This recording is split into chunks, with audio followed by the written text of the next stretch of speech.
كان ضرسي وجعني في يوم مش قادر بموت يا ابني علي صوت. بموت اقسم بالله بموت.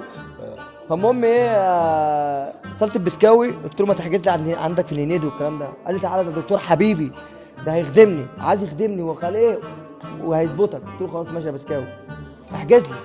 المهم طلعت له دخلت له قال لي اسمك ايه يا حبيبي؟ قلت له حبيبي؟ قلت له اسمي احمد بس انا بموت مش قادر اتكلم.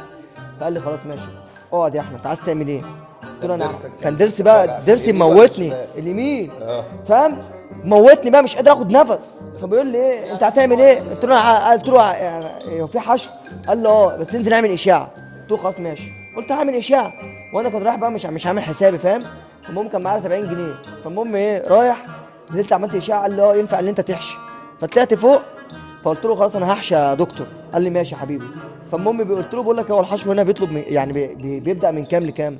فقال لي بيبدا من 700 لغايه 1000 وانت طالع. قلت له انا جاي اخلع. اقسم قال لي احنا هنلعب. اقسم بالله معاه 70 جنيه. قلت له اخلعوا لي عايز استريح خالص ريحني.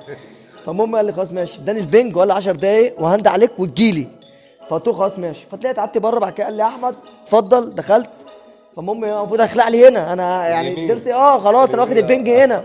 فالمهم قاعد يمشي كده بالراحه فاهم اكيد مش هعدل عليه يعني ده الدكتور ومعاه شهادات وما فاهم. ماشي فماسك الكماشه دي ولا ما اعرفش اسمها ايه. والله ماسك عايز هو ماسك زلطيه هيخلع ضرسي بزلطيه الكماشه دي.